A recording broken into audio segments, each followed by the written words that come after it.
pessoal, sejam bem-vindos para mais um episódio da terceira temporada do Juntando os Pontos. Hoje o podcast recebe um convidado que já é um amigo do podcast, Dr. Pedro Iluminato. Seja bem-vindo, Dr. Pedro, tudo bem? Muito obrigado, tudo bem. Sempre um prazer, tá? Estou de perto acompanhando a evolução do podcast, acho que desde a primeira temporada.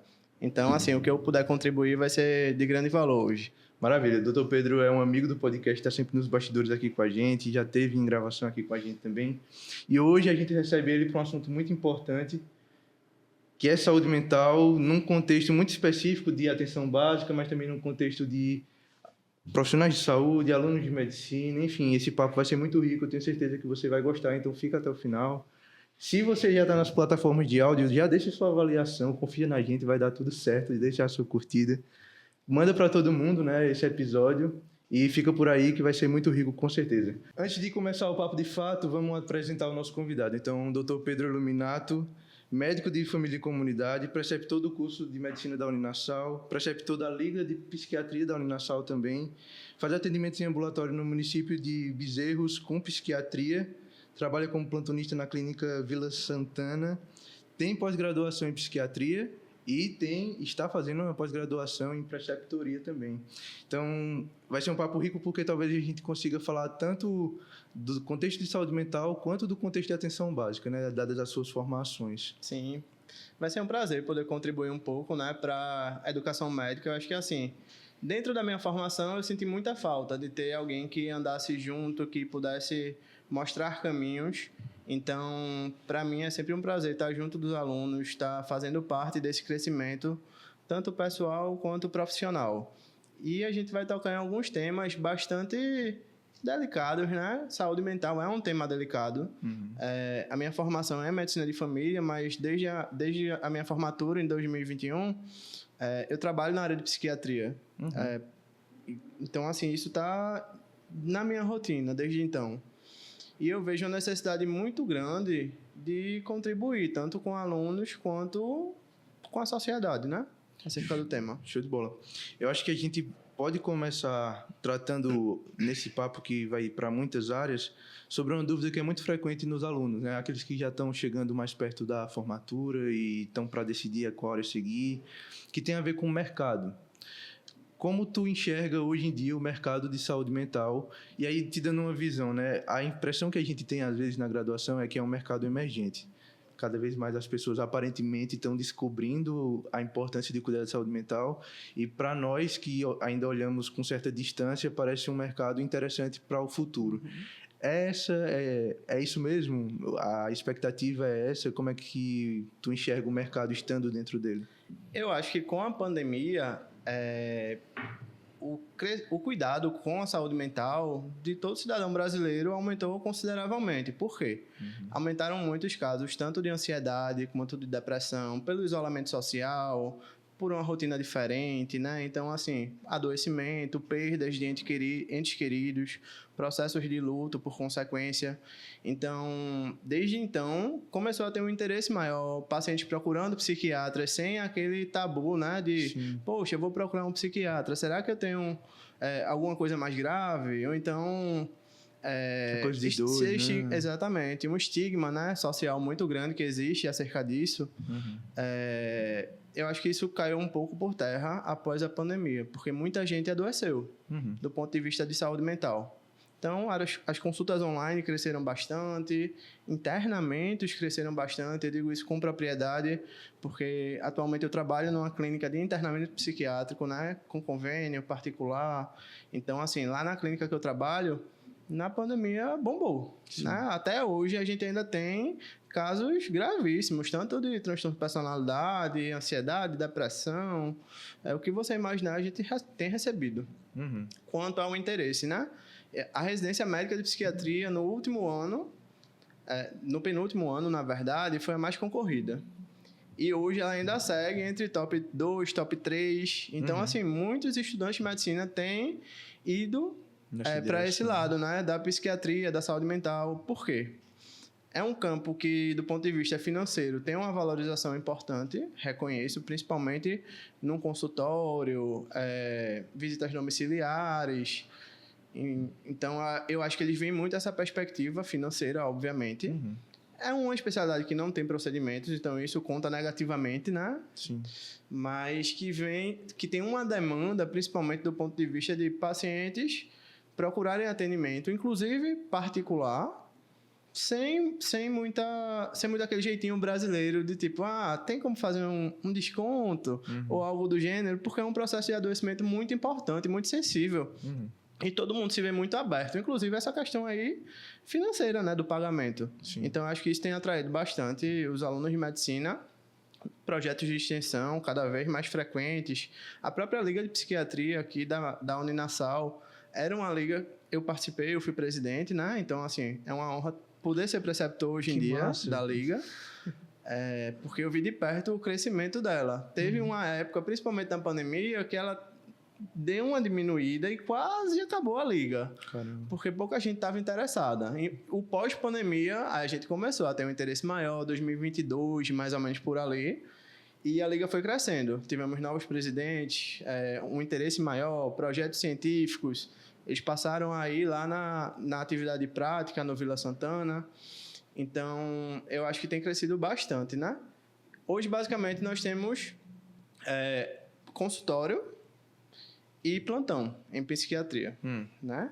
Plantão realmente é muito reservado. Então, o que é que eu aconselho aos alunos que têm interesse em fazer plantão em psiquiatria? Desde a graduação estarem inseridos no mercado, ou seja, faz uma liga de psiquiatria, faz um projeto de extensão, faz um PIBIC, um TCC, para que você tenha conhecimento da área, conheça pessoas, faça network, porque esse network lá na frente vai ser fundamental para que você se insira no mercado, né? No meu caso, por exemplo, a clínica que eu trabalho hoje em dia é uma clínica que eu fui estagiário da Liga em 2018. 3 anos depois, quando eu me formei, tive a oportunidade de trabalhar lá e estou até os dias de hoje, porque é um lugar que realmente eu vi que ali eu queria me fincar, né? Na psiquiatria. E tenho muito prazer em trabalhar. Que massa. Sendo ainda um pouco mais objetivo em relação ao mercado e tirando um elefante da sala, porque às vezes se trata como tabu essa questão de remuneração e tal. Tu acabou de falar, né, que é uma especialidade que não tem procedimentos, então isso conta negativamente. Mas o que é que um estudante que pensa em psiquiatria pode esperar, por exemplo, do começo de carreira em relação à remuneração mesmo?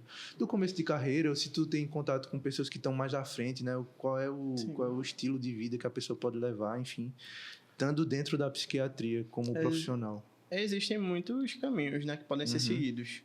Atendimento ambulatorial com ambulatórios municipais de prefeitura, CAPS, consultório, enfim, plantão. E a remuneração ela varia bastante. Por exemplo, no regime de plantão, é um plantão que varia ali em média de R$890, R$900 até R$1.000, um plantão de 12 horas, né?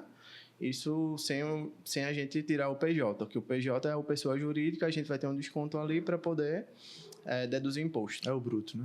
Exatamente. Então, gira nessa faixa, um plantão de 12 horas. A depender da clínica, do hospital que você dê plantão. Aqui em Recife, por exemplo, pelo último número que eu soube, eu achei que eram pouquíssimas clínicas, mas eu soube que em Aldeia a gente tem uma quantidade absurda. Sim. A gente tinha 115 clínicas de psiquiatria em Recife, aproximadamente. Nem todas, até onde eu saiba, tem médico diariamente em regime de plantão, né? Deveriam. Sim. Mas algumas são chamadas de comunidades terapêuticas. Então, tem técnico de enfermagem, tem equipe de enfermagem e o médico durante o período do dia, por exemplo. Né? Então, acho que vai muito dessa questão aí do conhecimento, ter o network e consultório, né? A questão do consultório, geralmente, os atendimentos variam bastante. Varia da área que você está, da cidade que você está inserido, do que você pretende, do público que você quer atingir, né? Por exemplo, se o seu consultório está inserido num bairro mais nobre, o valor de sua consulta geralmente aumenta. Sim. Numa região mais periférica, é um valor um pouco mais acessível até para você conseguir atingir aquele público. Sim. Então, consultas em psiquiatria hoje em dia já vi de valores até entre R$130 a consulta até 1.700, eu acho. Poxa. Acho que em Recife, hoje em dia, está mais ou menos essa disparidade de valores, né? Sim. A depender. Que depende do É público, psiquiatra, é um médico de família que está atendendo com uma pós em psiquiatria, é um médico generalista que faz atendimentos em psiquiatria. Então, tudo isso vai interferir no valor da consulta e todos eles são profissionais capacitados a cuidar da saúde mental, não somente o psiquiatra. Por quê, né? A gente não tem psiquiatra suficiente para atender toda a demanda de saúde mental hoje em dia. Então, um médico que seja qualificado, competente, que esteja disposto a trabalhar nessa área e adquirir conhecimento, estar constantemente em congressos, fazer uma prova de título, por exemplo, né? Sempre é bem-vindo. Maravilha. Muito bom, assim, essa clareza é muito importante para esse tipo de assunto. Eu fico sempre instigado a falar sobre isso, porque às vezes a gente, enquanto graduando, né, esse podcast é sempre feito pensando no estudante de medicina, às vezes a gente não tem nem com quem conversar sobre esse tipo de coisa, então é muito bom quando o convidado é sincero, né, e abre esse tipo de assunto pra gente. Obrigado pela disposição. Mas vamos dar um passo atrás para continuar o papo? Porque tu falou que hoje tu é preceptor da Liga, que um dia tu foi presidente, né? Isso. Quando foi que a psiquiatria entrou no teu radar, assim, né? O que é que te fez querer participar da Liga? Enfim, tu já pensava nisso antes da faculdade? Como é que foi? Na verdade, a minha primeira liga aqui na SAL foi a Liga de Dor. É uma liga que tinha muito contato com neuro, né? Sim. Eu fiz a liga porque eu queria um projeto de extensão, não sabia muito para onde ir, entrei na faculdade querendo ou ginecologia e obstetrícia ou pediatria. Então, acabei indo para nenhuma das duas áreas por não me identificar, né? Eu gostava da obstetrícia, mas não gostava da gineco. A pediatria, assim que eu paguei no 5º período, vi que não queria.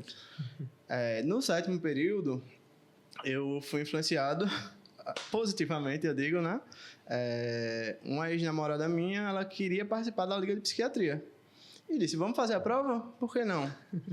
Eu disse, tá, tô de bobeira, né? Vamos. Fui fazer a prova da Liga de Psiquiatria. Ela queria muito, muito, muito mesmo participar dessa liga.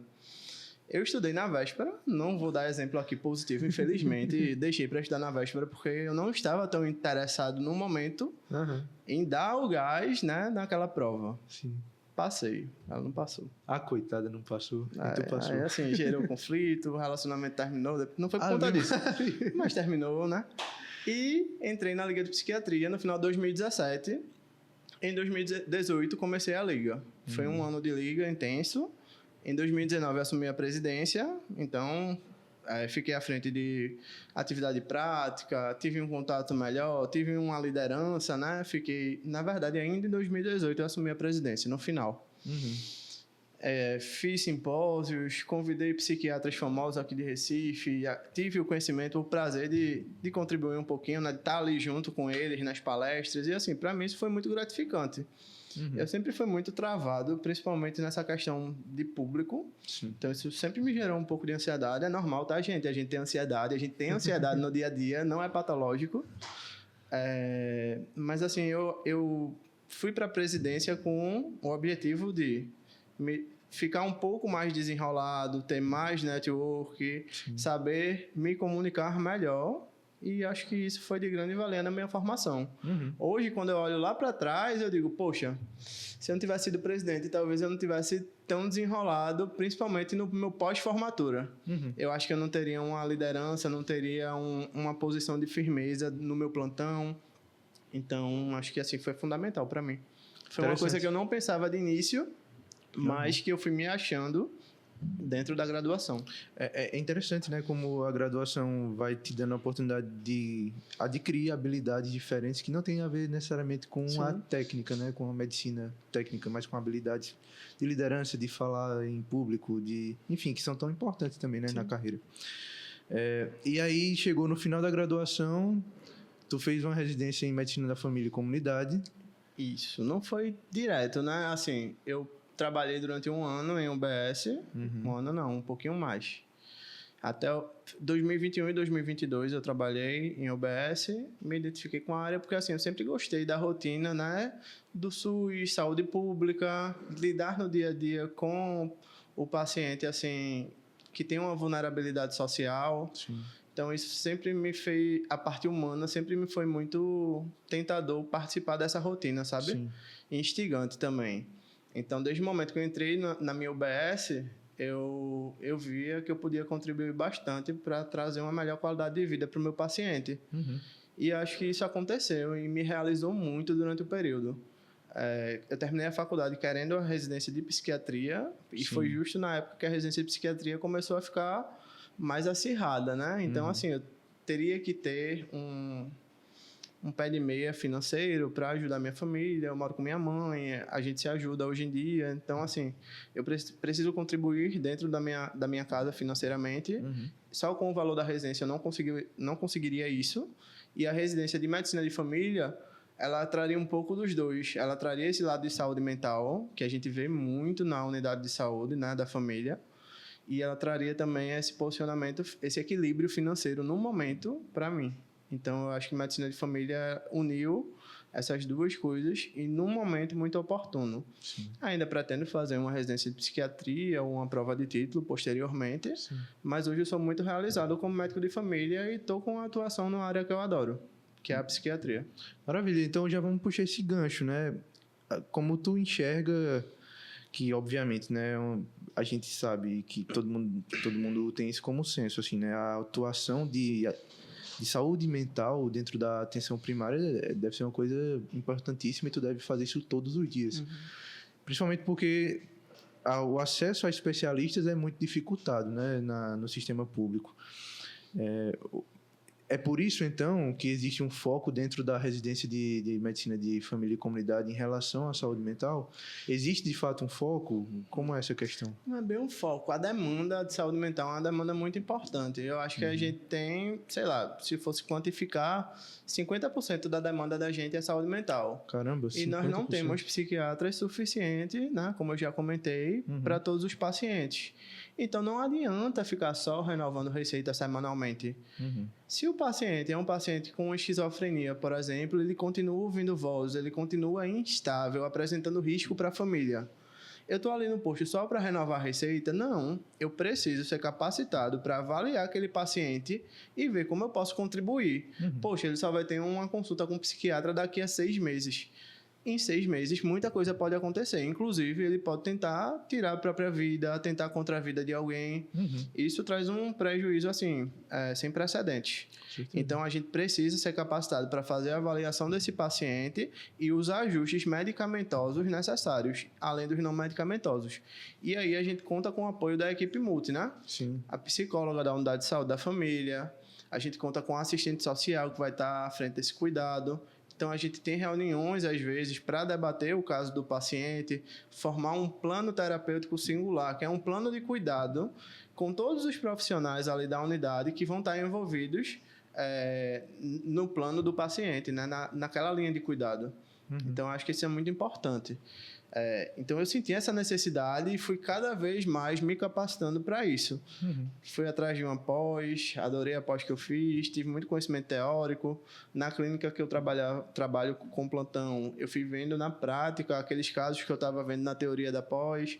Uma coisa foi se complementando a outra e eu fui colocando isso em prática no meu posto de saúde. Então, eu acho que para mim foi de grande valia, né? No meu posto da residência, a gente tinha 3 equipes. Inclusive, pessoas da outra equipe me chamavam para dar um posicionamento acerca de alguns casos, para a gente conseguir discutir, né, entre os próprios médicos, algumas condutas, e assim, eu acho fundamental, tá? Quem trabalha com atenção primária precisa entender de psiquiatria. Muito interessante. Eu não sei agora, mas no meu tempo de pagar saúde mental na graduação, né, eu estou no 8º, isso foi no 5º período, a gente teve muito contato nas práticas com CAPS. Sim. E aí, o que às vezes a gente tem a impressão é de que lá é o único lugar, o único instrumento de saúde pública onde se cuida de saúde mental. Mas não, né? O posto de saúde, a UBS é o lugar também de cuidar de saúde mental. A gente teve uma grande mudança, né? Que foi a RAPS, né? Que foi uma rede de apoio social, né? Assim, a sigla quer dizer isso, basicamente. Então, que a gente teve o CAPS, a UBS, algumas linhas de cuidado de saúde mental que foram designadas, né, pelo Ministério da Saúde, só que antes não era Ministério da Saúde. O poder público, de uma maneira geral, ele designava, né, quais seriam os instrumentos públicos capazes de cuidar da saúde mental, uma vez que os manicômios estavam em fechamento, todos os manicômios públicos, né? Sim. Então, hoje em dia, a gente não teve uma política específica para isso, estruturada. Aqui em Recife, a gente só tem para internamento público o Hospital Ulisses Pernambucano. Nós temos 20 vagas, tanto para o feminino quanto para o masculino, para o estado inteiro. Então, lá são internados pacientes que estão em extrema vulnerabilidade social. É um paciente que não tem o apoio de uma família para estar junto naquele cuidado, paciente que tem atentado contra a saúde pública ou então contra outras pessoas, que ele pode se colocar e colocar terceiros em risco. Então, o internamento psiquiátrico dentro do Ulisses, que foi uma experiência que eu tive no ano passado, no meu estágio optativo da residência, é basicamente nesse sentido. E a gente vê diversas realidades muito duras, né? Então, principalmente ligadas à pobreza, à baixa instrução de ensino, né? Pacientes que tiveram poucas oportunidades nesse sentido, pacientes crônicos. Então, assim, é uma realidade muito dura de se encarar. O que tu falou agora me fez pensar justamente nisso, né? Como é que o profissional de saúde mental cuida da saúde mental própria, dada a realidade tão dura que ele enfrenta, né? Assim, o que é que tu faz, o que é que vocês fazem para cuidar da cabeça também? Semanalmente somos expostos a múltiplos traumas, né? Sim. Então, assim, dentro da minha vivência, toda semana eu escuto alguém que foi abusado sexualmente. Isso aí é batata. Toda semana algum paciente meu traz alguma história de um abuso sexual, traz alguma história de um trauma, de um luto muito importante vivido, traz alguma questão ligada a algum preconceito que sofreu. Então, eu acho que tudo isso traz uma carga psicológica muito grande para quem está à frente desse cuidado, que é o médico, né? Então, a gente tem que se colocar como prioridade também. Então, a gente tem que ter um dia ali disponível na semana para fazer uma atividade física, não só um dia, né? A atividade física é, no mínimo, 3 vezes na semana. Eu recomendo para meus pacientes. Se puder mais, melhor. Então, fazer uma atividade física, um dia de lazer, jogar seu futebol, jogar seu beach tênis, seu vôlei, fazer sua corrida, que está na moda, né? Então, eu sou muito adepto do esporte, então o esporte, para mim, tanto do ponto de vista de saúde física quanto saúde mental, está na minha linha de frente do cuidado. Assistir um filme, ver uma série, você estar com seus entes queridos e o principal, psicoterapia. O médico, o psicólogo que não faz psicoterapia não está cuidando de si mesmo. E lá na frente isso vai culminar num adoecimento mental. E quem vai cuidar de você nesse momento? Fica a reflexão, né? Então, quem cuida de terapia, quem cuida. Tá, gente? Perfeito. Inclusive, isso me dá mais um gancho que tem a ver com a saúde mental dos estudantes de medicina, né? De novo, a gente sempre pensa num público de estudantes quando está gravando o podcast. E esse é o caminho para o profissional que lida todos os dias com a dificuldade, com a realidade muito difícil, né? Na atuação com saúde mental.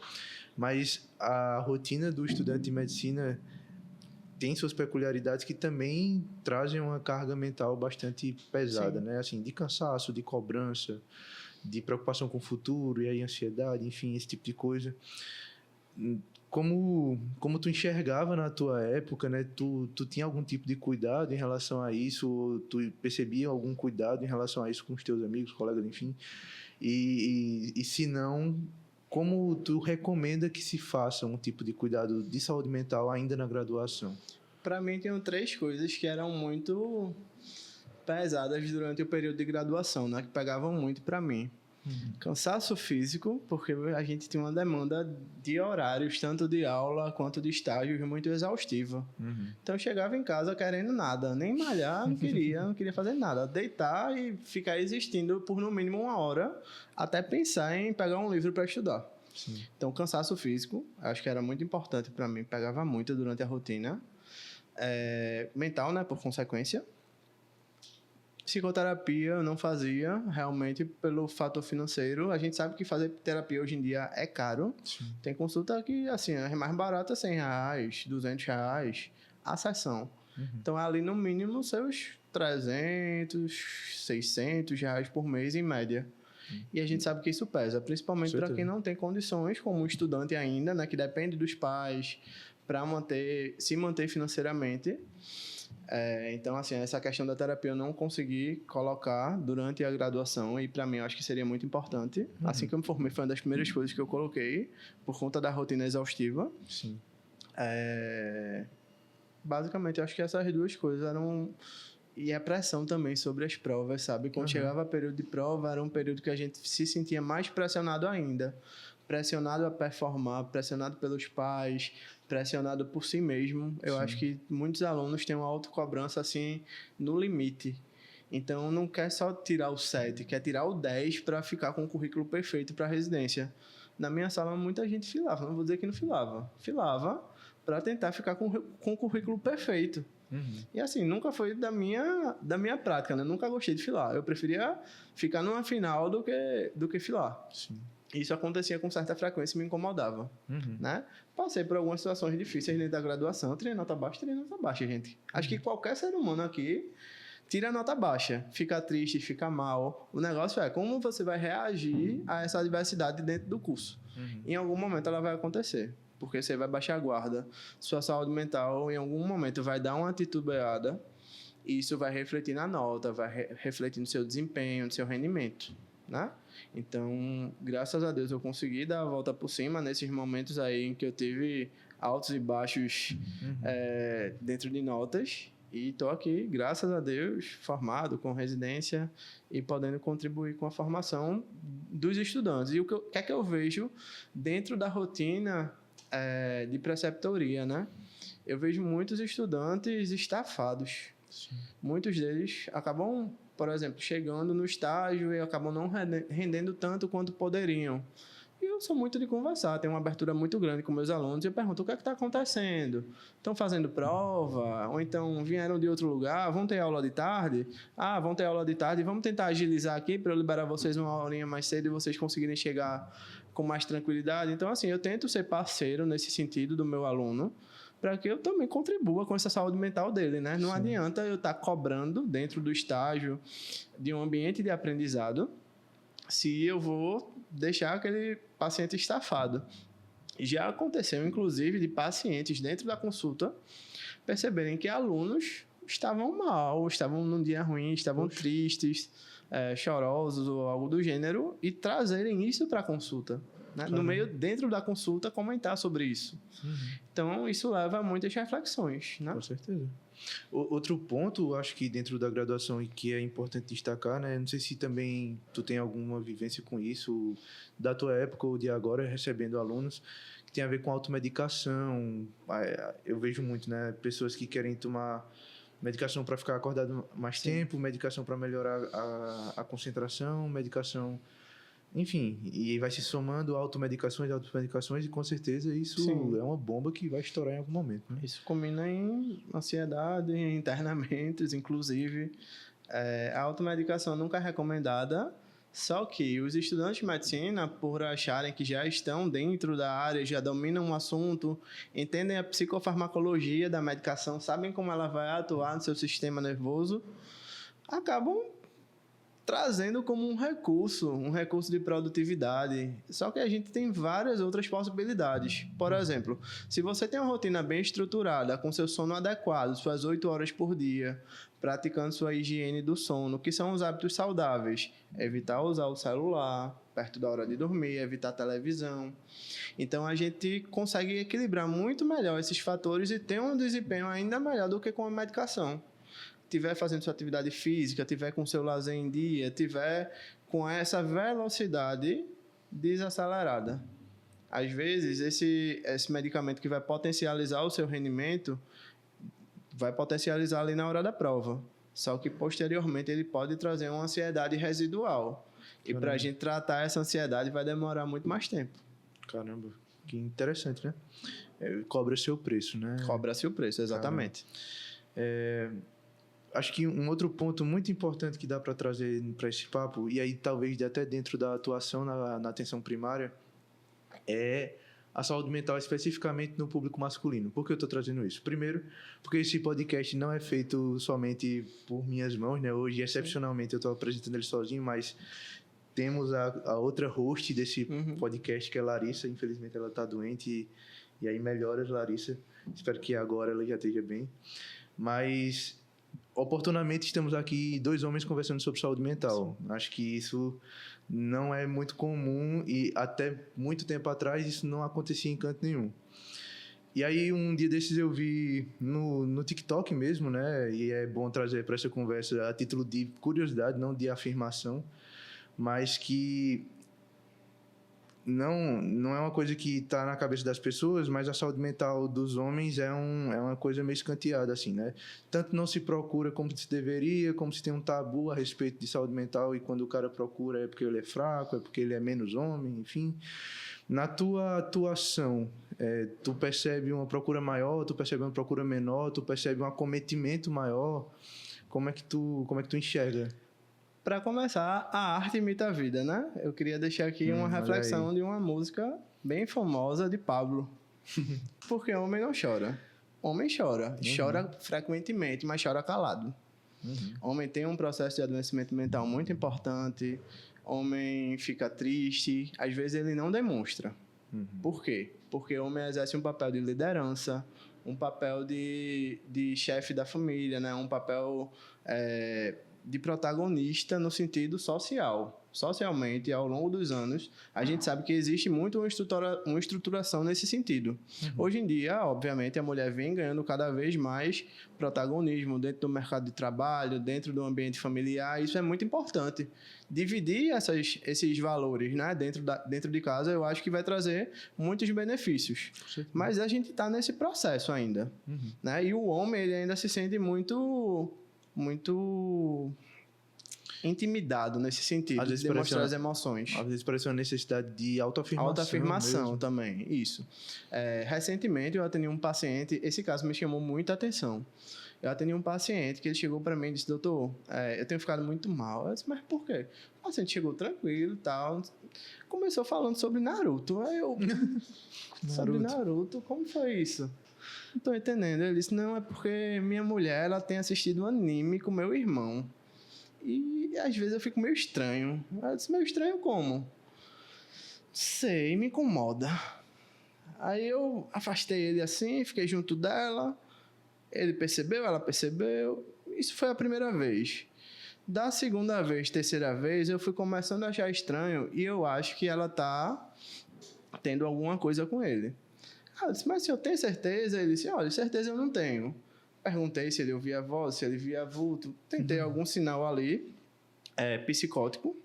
Não tinha, né? Existe um delírio que é o delírio de ciúme. Que é um tipo de delírio muito específico, né? Não me parecia. Mas ele estava num processo depressivo muito importante. Ele começou a cair em lágrimas. Ele se derramou em lágrimas na consulta. Isso chamou muita atenção. Ele soluçava de chorar. Caramba. Aí eu disse, mas por que o senhor está chorando? Tá chorando, né? Tem percebido isso há muito tempo? Me conte mais em detalhes aí, como é? Já pegou alguma coisa? Já pegou alguma conversa? Aí ele, vou falar para o senhor. Eu entrei no celular dela, olhei as conversas com ele, não tinha nada. Mas eu ainda fico muito mal. E às vezes eu quero sair dessa relação, mas não consigo porque amo muito ela e estou brigado com ele por conta disso. Enfim, é um paciente que está num processo depressivo, claramente. Potencialmente, em algumas situações, até psicótico. Eu interroguei isso, mas a gente, como foi uma primeira consulta, eu não conseguia afirmar. Mas é um processo, paciente que está em claro adoecimento mental. E homem chora muito. Chora escondido. E acho que isso chama muita atenção. Homem tem ideação suicida também. Em números, a gente percebe que mulheres têm mais ideação suicida do que homens, em geral. Mulheres tentam mais o suicídio do que homens, né? Mas, cada vez mais tem sido presente na minha prática atender homens com ideação suicida, com tentativas de suicídio, né? Então, esse caso daí foi um caso recente que me mexeu muito comigo. No sentido de chegar em casa no final do dia, refletir se eu ajudei da melhor maneira, né? Propus um tratamento para ele foi super aberto ao tratamento, graças a Deus. Mas eu fiquei bem pensativo quando cheguei em casa. Puxando esse gancho ainda de saúde masculina, nesse caso específico, um dos campos de atuação de preceptoria é o CAS, né? Que... Sim. é um centro que atende polícia militar, então existe uma realidade de trabalho, de realidade mesmo, de encarar a realidade, numa faceta da realidade muito, muito complexa. E aí, eu ia também te perguntar se existe alguma vivência, alguma história que te marcou nesse atendimento com esse público tão específico, né? Eles são muito expostos a traumas, né? Exato. O que eles trazem para mim é muito isso. Eu vi alguém ser morto na minha frente, ou então tem muito assédio moral dentro da polícia. É uma coisa que eu acabei, com a minha vivência, aprendendo. Então, assim, tenente que manda em soldado, só que manda de uma maneira muito afrontosa. Para além da hierarquia. Exatamente. Né? Passa um pouco dessa questão da hierarquia, e isso pode predispor processos ansiosos, depressivos, pacientes ficam paralisados, né, sem conseguir reagir diante de algumas situações. Um paciente que entra dentro de uma viatura para trabalhar e não consegue trabalhar, começa a ter taquicardia, a ter sudorese, a ficar trêmulo, ansioso, choroso, por conta do trauma. Por exemplo, ele viveu um trauma dentro do ambiente, eles dão um plantão também, dentro do ambiente, dando um plantão, teve um episódio traumático ali, não conseguem mais trabalhar posteriormente. Então, muitos têm um afastamento de longa data, inclusive, né? Pacientes que já chegam com afastamento prévio, pedindo para eu reavaliar, para ver se tem a indicação ou não de voltar ao trabalho. Teve um caso que me chamou muita atenção. Ele era policial, né? Esse paciente, só que estava afastado porque teve um episódio traumático dentro da família e uma indireta participação dele, digamos assim, né? Uma questão de um uso de arma de fogo e tudo mais. Então, ele ficou muito abalado com essa questão daí e acabou desenvolvendo um processo depressivo. Bem importante, sabe? Choro fácil, uma anedonia. Anedonia é perda de prazer em fazer as coisas do dia a dia, uma insônia associada, completamente desleixado, paciente que ficou com muitas revivescências. Na verdade, a gente chama isso de um transtorno de estresse agudo, que é quando a gente tem um estresse muito forte, num período ali curto de tempo, e isso traz sintomas tanto ansiosos quanto depressivos. A partir dali, daquele evento, o paciente começou a desenvolver tudo isso e não conseguiu voltar para a sua rotina. Então, o que é que aconteceu? Procurou atendimento médico previamente, o meu atendimento já foi o segundo, foi afastado das atividades, e isso, graças a Deus, foi num momento muito oportuno, porque ele conseguiu começar a reorganizar as coisas, iniciou um tratamento medicamentoso. Quando veio para mim, tinha parado umas 2 semanas, os sintomas voltaram, a gente deu continuidade ao tratamento, e na terceira consulta, ele voltou recentemente para mim, e já notei ele bem melhor, né? Tá com autocuidado melhor, voltou a trabalhar. As questões ainda estão rolando, obviamente, né? Ligadas a esse evento, mas ele consegue se portar melhor diante das adversidades.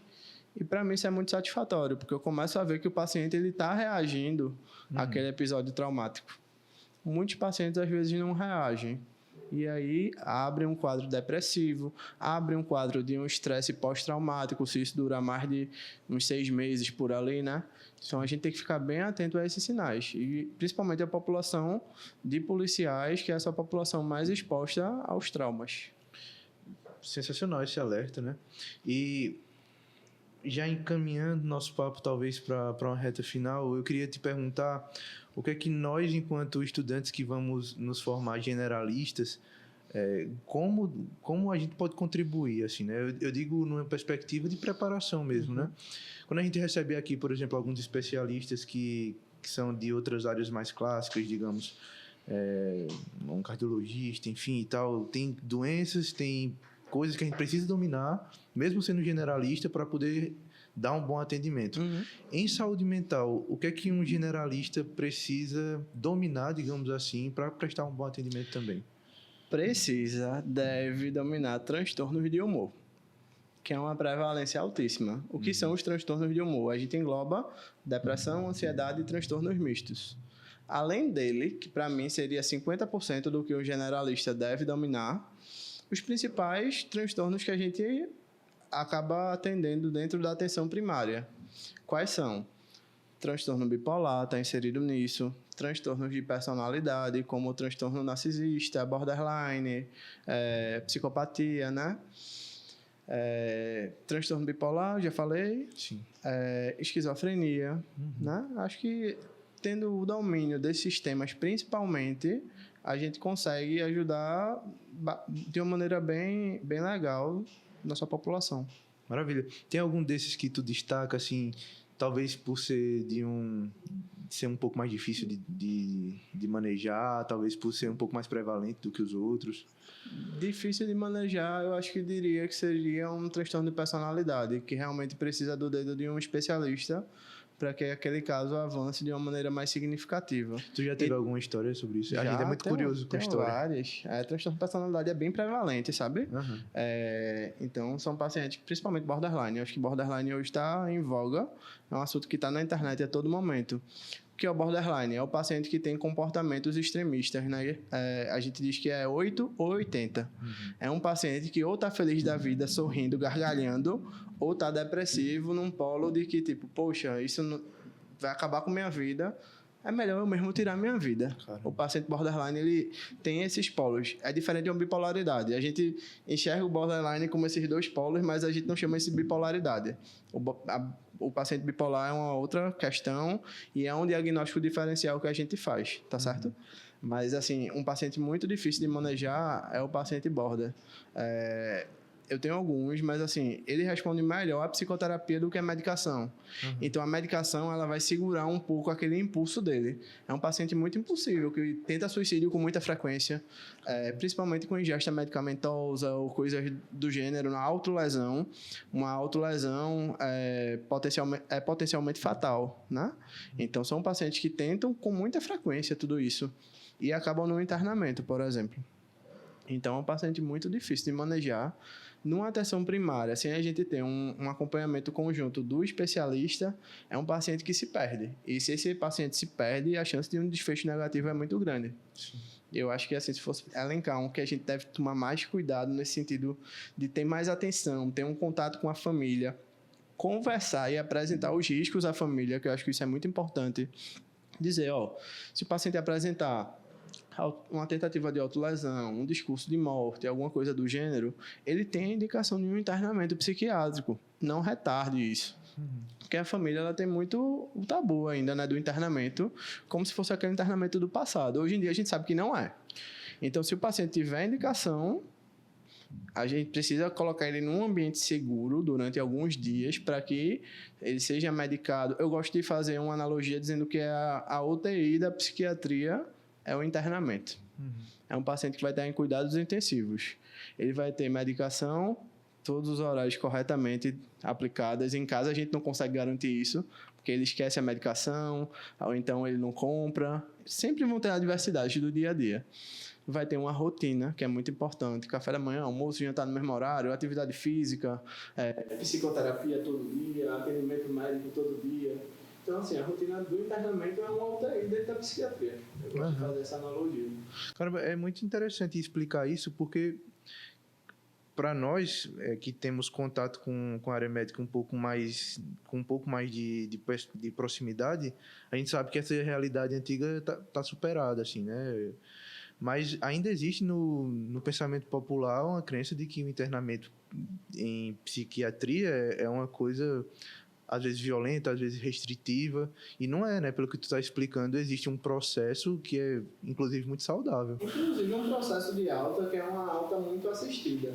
O paciente, quando está no internamento, ele não está no internamento no dia e no outro ele sai de alta, não. Vamos ter experimentos, né? Por exemplo, um paciente que vai no final de semana para um passeio terapêutico com os pais. Ele vai sob supervisão da família, acompanhado. Os pais vão perceber o comportamento daquele paciente e ele vai retornar à instituição para um internamento depois daquela saída. Passou o dia fora e voltou. Como foi o comportamento? A família vai trazer isso para o psiquiatra e o psiquiatra vai avaliar. Poxa, realmente esse paciente está em evolução, porque ele saiu e não teve mais aquele tipo de comportamento que ele tinha antes do internamento. Então isso é de grande valia para que a gente consiga traçar a linha e a curva de melhora do paciente. Se for uma curva em ascensão, a tendência é que a gente dê alta a ele. Tem paciente que oscila muito. Quem é? paciente borderline, melhora, opa, teve uma queda aqui importante. Melhora, opa, outra queda. Paciente bipolar, às vezes, também dá uma oscilada e a gente tem que estar bem atento a tudo isso.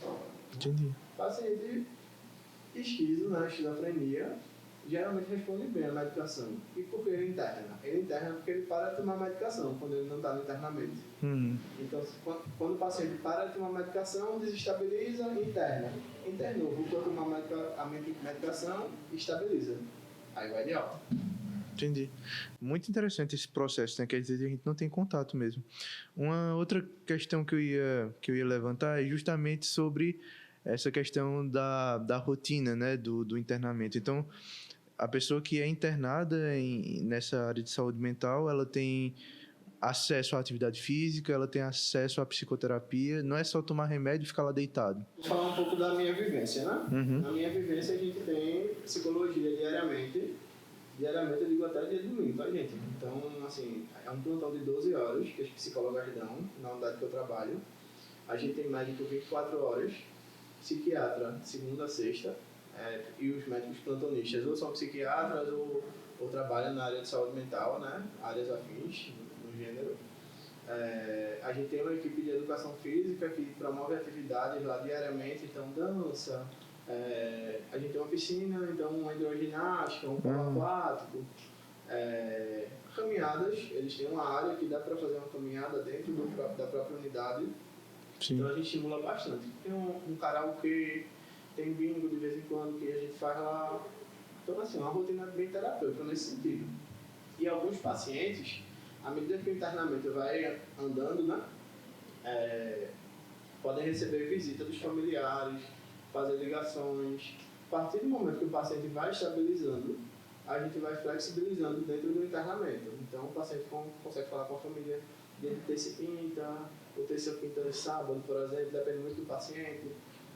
Consegue receber visita diariamente no período da tarde. Então, o familiar que quiser vê-lo, vem desde que tenha autorização do médico assistente, consegue visitar o paciente. Então, tudo é supervisionado e coordenado. Interessantíssimo. Outro ponto que tu levantou em algum momento da tua fala foi sobre o momento de indicar o internamento.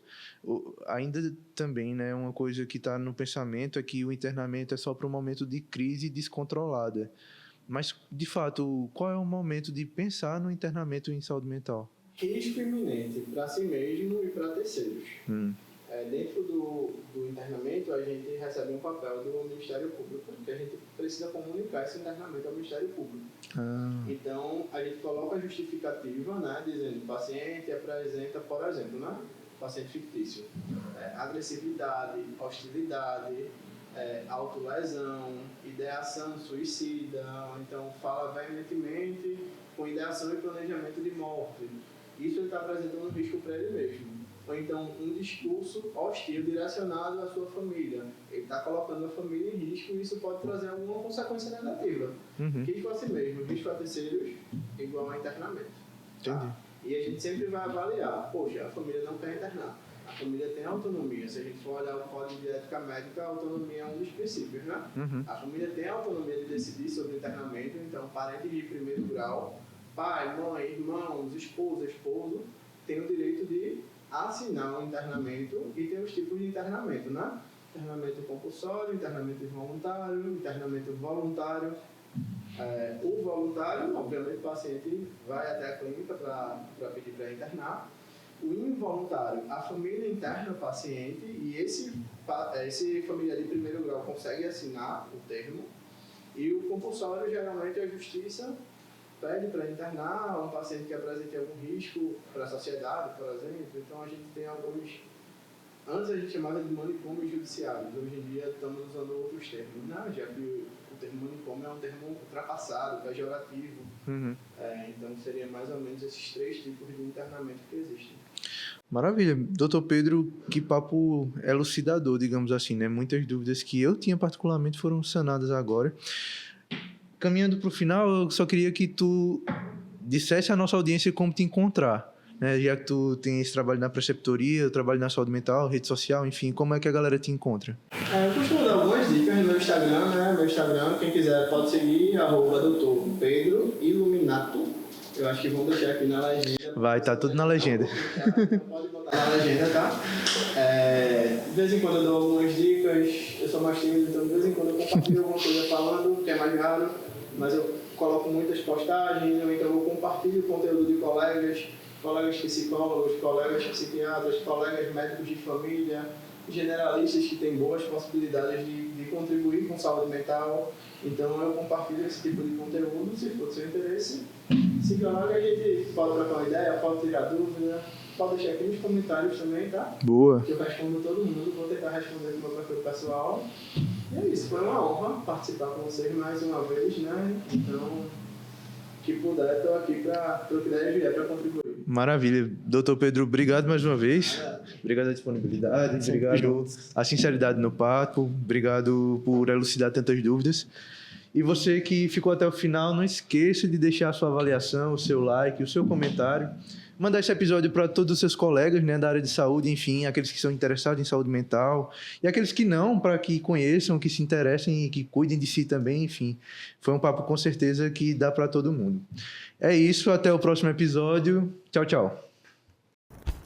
O podcast Juntando os Pontos é uma realização Uninasal Boa Viagem. Participaram deste episódio Dr. Pedro Iluminato e Lucas Andrade.